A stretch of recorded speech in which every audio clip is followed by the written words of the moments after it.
So we got a 2007 Dodge Ram with the 5.7 liter Hemi. Got to brag on the Hemi. And about a month ago, I went on a trip and did the whole maintenance thing, the whole oil, fluids, brakes, checked everything, and truck was looking good. Even did the whole sparks, and they were looking good. Changed everything, and truck was running great. Looked underneath, no leaks, no seeps, no nothing. Truck's looking beautiful. Well, guy decided to go on a trip for about 2,000 miles, and about maybe 400 miles, 400 miles into the trip, noticed that it was missing a quart of oil.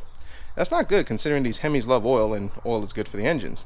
So I did the responsible thing and I just kept on driving and went on my trip, and every 400 miles had to put a quart of oil on it.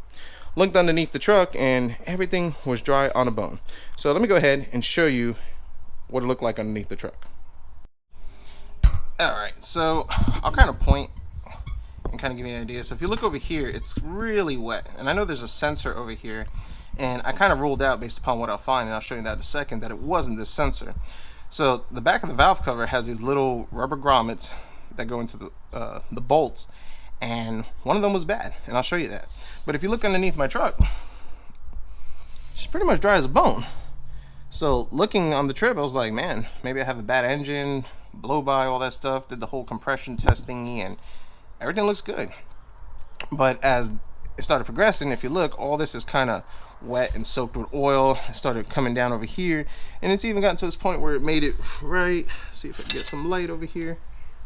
Even started getting over here, which now I have oil here and oil over here. So I guess it just kept on going down, and after soaking all this up over here, even this wire is a little soaked. I don't know if that gets in there.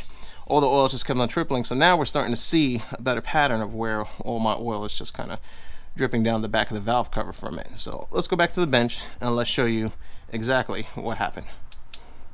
So now on these valve covers, of course you have the gasket, which goes into a little groove over here, and the gasket didn't seem so bad. Maybe it rolled a little bit. This engine was replaced, and I guess they didn't do a too good job just sitting the gasket, and I'll show you just that in a sec.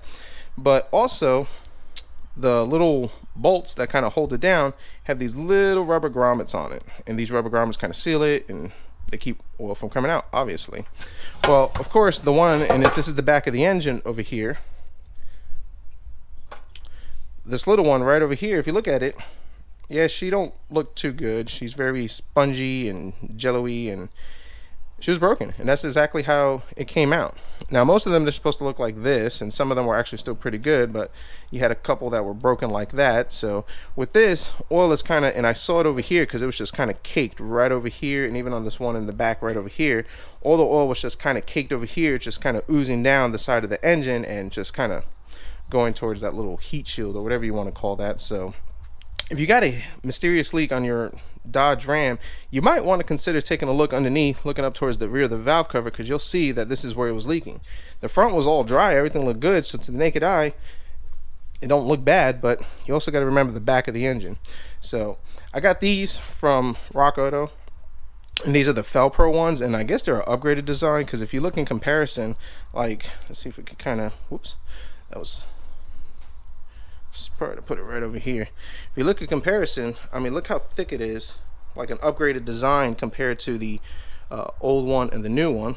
So I went ahead and just popped them in, and they slide in real easy. You can use like a little silicone paste because it doesn't eat up the rubber, and that helps it, but I'm not actually having to worry about that. And they go in, and once they seat in, because they have this little indent to kind of seat it in, it seats in and it'll seal pretty nice.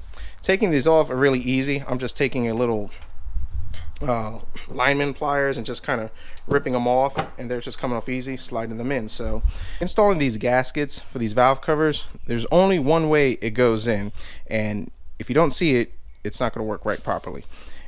So if you take a look at the gasket, there's the one part and there's another part.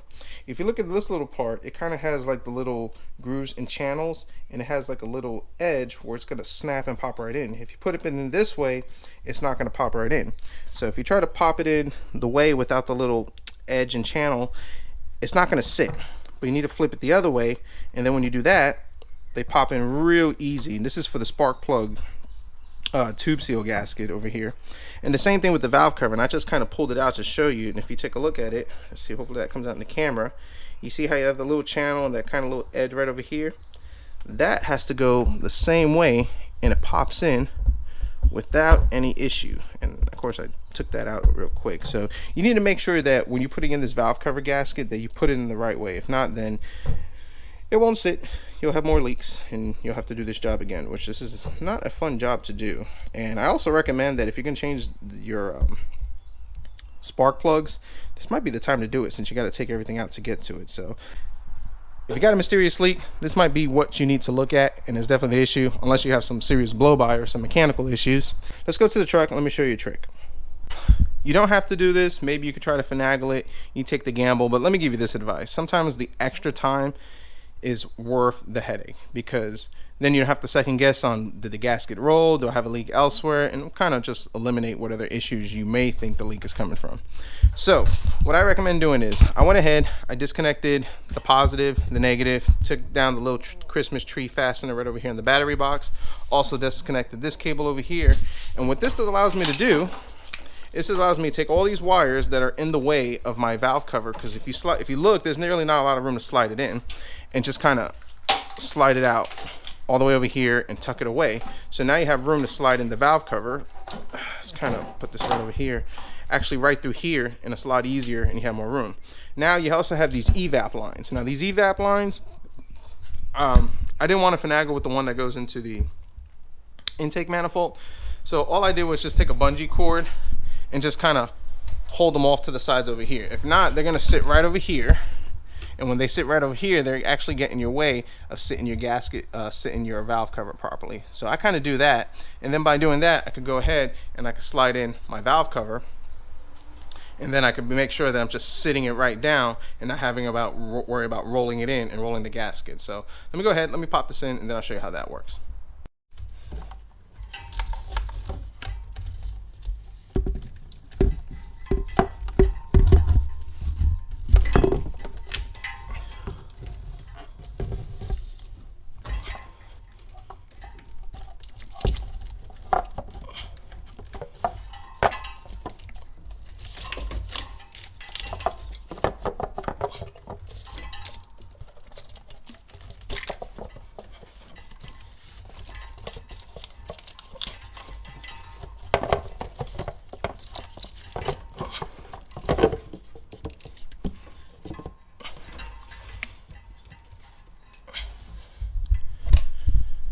So that worked out fantastic. And honestly, if I was taking out this valve cover, I should have done this from the get-go when I was changing out this valve cover. It slid right in. I didn't feel like I was rubbing it against the cylinder head, and I was able to plop it right on top, and it went in real smooth.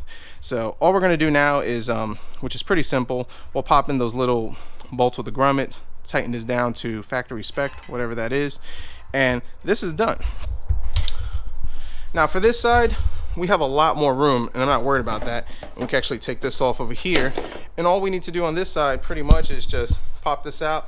It's gonna slide out right under here, and you have plenty of room, so you don't have to worry about all the obstructions in the way. Just kind of, and maybe just take a bungee cord, which I'll probably do, and that big harness over there, just kind of tuck it up. The key to this that I found is you want to make sure that you're not sliding the gasket in, but you just have just enough room that you can lay it on top of the cylinder head where you have good contact and you're not going to have a leak anymore. So hope this information helps. Thanks for watching, guys, and we'll see what we fix next.